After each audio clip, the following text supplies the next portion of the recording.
Sejam todos bem-vindos ao estudo diário das Escrituras. Ontem aqui no canal eu compartilhei a mensagem sobre casamento, né? E eu compartilhei como capa no YouTube, né, essa gravura aqui, né, de duas pessoas se casando no templo. E aí uma pessoa me perguntou, por que você não colocou a foto sua, né, e da sua esposa? Essa gravura aqui, né, ela foi recortada da Lia Rony e tem um grande significado tanto para mim como para minha esposa. Gostaria de compartilhar rapidamente com vocês a história dessa gravura aqui, tá bom? Eu recortei ela da Lia Rona, e aí eu colei um outro papel atrás, eu até emplastifiquei, né? E aí eu fui escrevendo vários números 5 aqui e palavras, né, dos meus sentimentos, né, em relação ao templo e fazer convênio, né, com a Vanessa. Aqui nós estávamos completando 5 anos de namoro, nós já estávamos noivos. Eu estava na missão e ela estava me esperando eu terminar a missão para quando eu voltar nós se casarmos, tá bom? Então esse é o significado dessa gravura e por isso que eu coloquei, mas eu acabei não compartilhando a história. Aqui também, né, além das palavras, os meus sentimentos, eu coloquei uma escritura também, né? Segundo Crônicas, capítulo 30, versículo 10. Vou compartilhar com vocês, né? Eu enviei pelo correio, né, para ela, tá bom? E aí, olha só esse versículo que interessante. Tocou muito o meu coração. Segundo Crônicas 30, 10. E os correios foram passando de cidade em cidade, pelas terras de Efraim e Manassés. Muito significativo, porque eu sou da tribo de Efraim, a minha esposa é da tribo de Manassés. Então essa escritura me tocou muito. Por que que os correios foram passando de cidade em cidade e passou por Efraim e Manassés e nas outras tribos, né? Esse capítulo 30 aqui de Segundo Crônica conta quando Ezequias ele encontrou, né, as escrituras que estavam escondidas no templo, e aí eles observaram que eles não estavam guardando os mandamentos, uma festa que era a Páscoa. Então ele convoca carteiros, né, mensageiros para enviar de cidade em cidade mensagens de que a Páscoa seria celebrada lá em Jerusalém, ou seja, onde estavam os judeus, a tribo de Judá, tá bom? Então todas as outras tribos tinham que se reunir lá, tá bom? E aí eu gostei muito, né, por causa dessa parte do correio, eu enviando carta para ela pelo correio, aqui tinha Efraim, Manassés, eu gostei bastante. O versículo 12 aqui, também eu gostei, diz assim, ó: E a mão de Deus esteve em Judá, dando-lhe um só coração, para fazerem conforme o mandado do reis e dos príncipes, conforme a palavra do Senhor. Tudo que eu senti aqui é que quando nós nos esforçamos para fazer a vontade de Deus, Deus ele nos abençoa, né? Foi esse o meu sentimento. Vamos lá para a mensagem de hoje, tá bom? Vou compartilhar com vocês aqui Marcos, capítulo 10, a partir do versículo 23. Interessante contar o contexto histórico dessa história que eu vou compartilhar com vocês aqui. Anteriormente, o que aconteceu aqui? Um jovem rico chega até Jesus Cristo, pergunta o que hei de fazer para conseguir a vida eterna. Jesus Cristo cita os mandamentos para ele. Ele cita, então, que ele já guarda esses mandamentos desde a sua meninice, né, desde jovem. E aí ele pergunta o que me falta ainda. E Jesus Cristo fala, vai, vende tudo quanto tens, reparte aos pobres, né? E vem e me segue.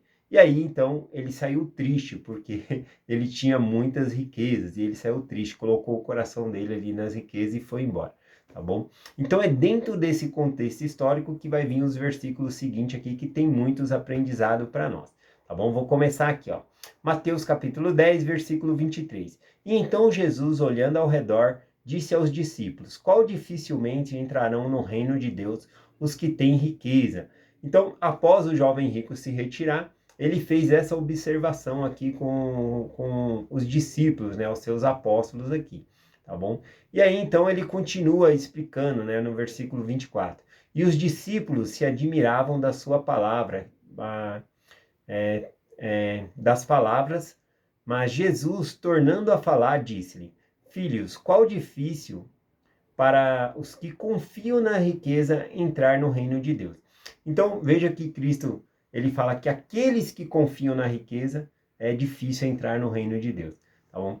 Então, aqui, os discípulos ficaram admirados sobre essa palavra aqui, tá bom?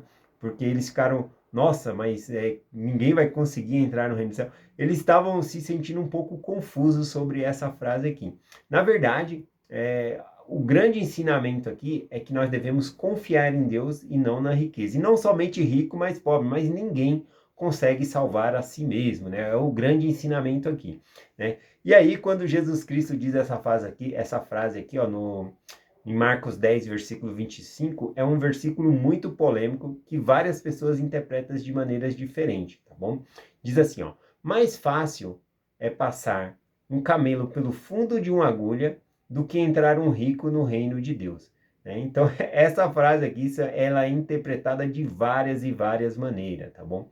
Muitos interpretam essa frase aqui como uma hipérbole, tá bom? Que está falando aqui como se fosse uma hipérbole, porque o problema não é ter a riqueza. Nós temos patriarcas ricos, né? Que entraram no céu. Um deles era Abraão. Abraão, ele era muito rico. Né? Então, o problema em si não era a riqueza, mas colocar o coração na riqueza, conforme ele está falando aqui. E aí, quando Jesus Cristo fala essa frase, né? É mais fácil passar um camelo pelo fundo de uma agulha do que entrar um rico no reino de Deus. Bom, e aí tem várias interpretações, né? Algumas coisas dos costumes da época, né? Que as pessoas falam, a ponta de agulha era um lugar onde o camelo passava entre duas fendas, então ele não conseguia passar com a sua bagagem. Então tinha que tirar toda a bagagem do camelo para ele se ajoelhar e ir rastejando ali para entrar, né? Simbolizando a riqueza que ele tinha que deixar para trás, senão ele não conseguiria entrar. Então alguns apontam que seria isso, né? Mas não tem tanta linha teológica sobre isso, né? Então é difícil dizer. O fato é que Jesus Cristo ele está ensinando aqui que é impossível, né? Aqui está a palavra dificilmente, mas é que é impossível um rico entrar no reino do céu, assim como um pobre, se não confiar em Deus. O fato é esse, tá bom? A gente vai ver isso no versículo 27, vai trazer um esclarecimento melhor aqui para nós. Tá bom? Vamos continuar aqui. Após Jesus Cristo dizer, né? É mais fácil passar um camelo pelo fundo de uma agulha do que entrar um rico no reino de Deus. Veja qual é a reação aqui dos apóstolos, né? Aqui no versículo 26. E eles se admiravam ainda mais, dizendo entre si: quem poderá, pois, salvar-se, né? Eles consideraram que quem vai poder se salvar então? Eles englobou todo mundo. Não dá para ninguém se salvar então, né? Já que é impossível, né? Aos olhos humanos é impossível. E para nós, por nossas obras mesmo, é impossível, que é o que Jesus Cristo vai ensinar aqui. Né? Nós dependemos de Cristo, de Deus, para nós sermos salvos. Ele continua aqui, ó, versículo 27. Jesus, porém, olhando para eles, disse: para os homens é impossível. Veja que aqui Jesus Cristo não está falando mais dos ricos, ele está falando todos, né? Para os homens isto é impossível, né? Para os homens é impossível, mas não para Deus, porque para Deus todas as coisas são possíveis. Ou seja, para Deus, porque ele fez a expiação, é por meio da expiação de Deus que nós podemos entrar no reino de Deus. Sem a expiação de Deus não dá. Então, pouco importa se a pessoa é rica, se a pessoa é pobre, né?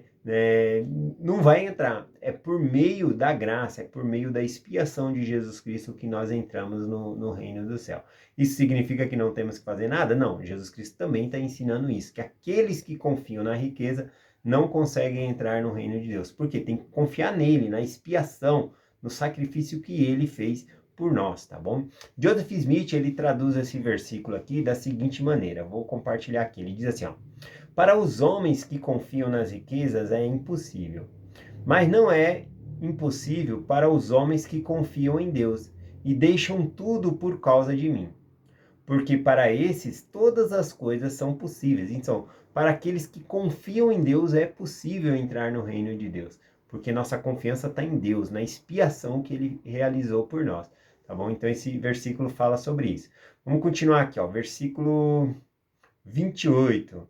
O versículo 28 é interessante porque Pedro, ele toma a palavra, aproveitando que o jovem rico, né, ele não quis deixar tudo e seguir, e era o mesmo convite que Jesus Cristo já havia feito, né, a Pedro, Tiago, João, aos seus apóstolos, né, e eles deixaram a rede e seguiram o Salvador, né, estavam longe da sua família e assim por diante, então eles deixaram tudo e seguiram o Salvador. Então Pedro e os demais apóstolos conversando sobre isso, então eles perguntam, e nós, né, o que nós receberemos? Nós deixamos tudo, né? Vamos observar aqui, ó, versículo 28.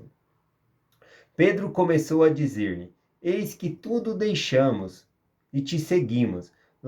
Essa história aqui também tem, aqui eu tô lendo em Marcos, né, mas tem também em Mateus e tem em Lucas também. Lá em Mateus ele faz como uma pergunta, né, Mateus 19:27, ele diz assim, que receberemos? Ele pergunta ao Senhor, o que receberemos? Tá bom? Aqui não é contradição no texto, apenas Mateus ele registra de uma maneira e aqui Marcos registra de uma outra maneira. Conforme eu falei, já em outras vezes, aqui não está todos os relatos, palavra por palavra do que Jesus Cristo disse, palavra por palavra do que os apóstolos dizem, mas dá para nós entendermos a palavra de Deus. Então é muito bom pegar o relato de um evangelho e comparar com outro para que nós possamos ter mais informação, tá bom? Então aqui Pedro ele pergunta, e nós, o que nós receberemos? Nós deixamos tudo, né? A resposta do Senhor, versículo 29.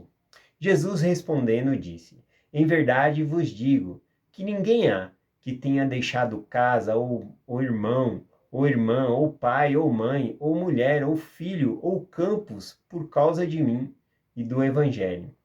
Que não receba 100 vezes tanto neste tempo, e neste tempo, casas, irmãos, irmãs, mães, campo, com perseguição e no mundo vindouro a vida eterna. Eu escolhi aqui, né, tinha esse relato aqui também lá em Mateus e também em Lucas. Eu escolhi o relato justamente aqui em Marcos por conta desse versículo aqui, né, o 29, porque diz neste tempo. Eu acho interessante, né, que ele falou neste tempo, é o versículo 30, né? Ele fala que ele receberia 100 vezes tanto aquele que deixasse casas. Aqui eu vou colocar família, né? Que ele falou irmãos, irmãs, pai, mãe, mulher, filhos. Aqueles que tivessem deixado por amor a ele, pelo evangelho, receberia 100 vezes tanto nesta vida. Aí depois ele fala, e na vida futura, e numa vida eterna, né? Observe só que ele está falando de receber essas coisas nesta vida, né? E também receber na eternidade. E aqui a gente tem que solucionar isso, por quê? Pedro ele recebeu então 100 vezes mais, né? O, é, ele tinha uma casa, então ele recebeu 100 casas a mais, né? Mais de 100 casas. Ele tinha uma família, recebeu mais de 100 famílias a mais. Vamos entender um pouquinho isso aqui, né? Então aqui diz no versículo 30, que não receba 100 vezes tanto, agora neste tempo é na vida mesmo, na nossa vida terrena. E aí ele fala, e no mundo vindouro a vida eterna. Depois dessa vida ganhar a vida eterna. Claro que a vida eterna é mais importante, tá bom? Mas quando ele fala aqui, que nesta vida, e ele está falando aqui principalmente aos apóstolos, né, que eles ganhariam 100 vezes mais, né? E aí ele citou casas, família, né? E o campo, o trabalho ali, né? Simbolizando assim. Então veja bem, a casa, quando eles se tornaram apóstolos, a gente vê que depois da ressurreição de Jesus Cristo, Pedro e os demais apóstolos indo pregar o evangelho, eles já não tinham uma casa, eles tinham várias casas, né? Imagino eu se uma autoridade geral vem para a sua cidade, quem não gostaria de receber, né? Então ele tem, na verdade, várias casas onde ele possa ficar, tá bom? Então Pedro ele vivenciou isso. Ele tinha uma casa, mas depois da pregação do evangelho ele tinha várias casas na qual queria ser hospedado e a gente vê, né? Na casa de Lídia, na casa de outros, muitos, né? Hospedando ali eles também. Então ele ganha isso. Uma família, sim, ele tinha uma família. E 100 vezes tanto, por quê? Porque agora ele entrou para a família de Deus, uma família muito, muito, muito maior, tá bom? Então eu gosto bastante dessa interpretação aqui, do versículo 30. Bom, e nós, né? O que ganhamos, né, ao entrar no Evangelho, né? Aqui fala sobre a família. Eu queria compartilhar que eu amo muito a minha família. E ao entrar para o Evangelho, eu ganho a minha família para a eternidade. Eu tinha a minha família, mas ao entrar para o Evangelho, eu ganho a minha família para a eternidade, tá bom? Porque fizemos convênio no templo. Então veja que eu tinha uma família, mas era só para essa vida aqui. Aliás, a cerimônia do casamento é uma das cerimônias mais bonitas que nós temos aqui na Terra. É uma cerimônia muito bonita. Mas é muito triste pensar que ela tem data de validade, né? No final da cerimônia, a pessoa com autoridade para casar as pessoas aqui na Terra diz, até que a morte os separe. Então, a cerimônia é muito linda aqui na Terra, ela dura somente até essa Terra mesmo, né? Mas no templo é diferente. No templo nós ouvimos lá em Doutrina e Convênios, seção 139, versículo 19. Nesta vida e por toda a eternidade, a pessoa está com a família para sempre. Então é isso que nós ganhamos, né? Nós vamos ganhar uma família eterna. Quando nós entramos para o Evangelho, nós ganhamos uma família ainda maior. Uma palavra aqui que nós não podemos deixar de fora, no versículo 30, deixa eu pegar aqui de novo, o versículo 30 diz, né? Que não receba 100 vezes tanto agora neste tempo, casa, irmão, irmãs, filhos, campos, com perseguição. Não podemos esquecer dessa palavra aqui, com perseguição. É com luta que nós conseguimos as coisas aqui, em meio a perseguições realmente, tá bom? Então, às vezes, a gente acaba lembrando só das bênçãos, mas esquece das perseguições também. Em meio às lutas, nós vamos conquistando essas bênçãos. Lembrando que aqui, toda essa palavra fala sobre a expiação de Jesus Cristo. Para o homem, é impossível ser salvo, salvar-se, né? A gente tem que prestar atenção à maneira que os apóstolos colocam aqui, né? Ele fala, é impossível salvar-se, né? Então, o homem realmente não pode salvar a si mesmo, né? Mas é Deus que faz essa obra, é Ele que realiza a expiação para nos salvar. Se nós lermos esse texto com esse olhar, a gente vai entender melhor o que Jesus Cristo está dizendo aos apóstolos e para nós também. Tá bom? É essa mensagem que eu compartilho com vocês, em nome de Jesus Cristo. Amém. Até amanhã.